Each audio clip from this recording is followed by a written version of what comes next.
최근 잦은 폭우로 피해가 속출했습니다. 또 지역 의료계가 연달아 파업에 돌입하면서 시민들의 불안감은 전에 없이 큰데요. 이런 상황에서 광주시장과 일부 구청장들이 자리를 비웠습니다. 주현정 기자입니다. 7월 한 달 동안 광주에는 700mm에 가까운 비가 내렸습니다. 지역의 연 강수량이 1380mm인 점을 감안하면 한 해 동안 내릴 비의 절반이 한 달 남짓한 사이에 쏟아진 겁니다. 특히 지난 주말과 휴일 사이에는 하루 100mm가 넘는 폭우에 붕괴와 침수 등 각종 재난 피해가 났고 산사태와 홍수 우려에 130여 명의 주민이 긴급 대피하기도 했습니다.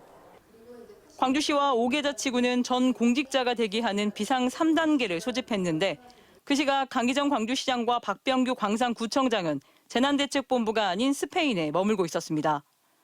지속가능한 도시 비전을 모색한다며 지난 22일 유럽 4개국 6개 도시를 도는 10박 12일 일정에 나선 겁니다. 국민의힘 중앙당은 이례적으로 연이틀 논평을 내고 수해 현장 어디에도 시장의 모습은 보이지 않았다. 시민의 안전과 생명보다 중요한 일정은 없다며 유럽 출장에 나선 강 시장을 강하게 비판했습니다.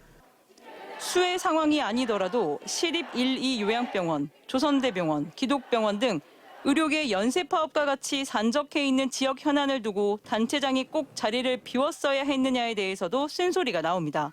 오래전에 계획을 했다 할지라도 이미 일기예보상 집중호우가 예상되고 있는 이런 시점에서 구청장이나 시장이 자리를 비우는 것은 국민들이 이해하지 못할 것이다.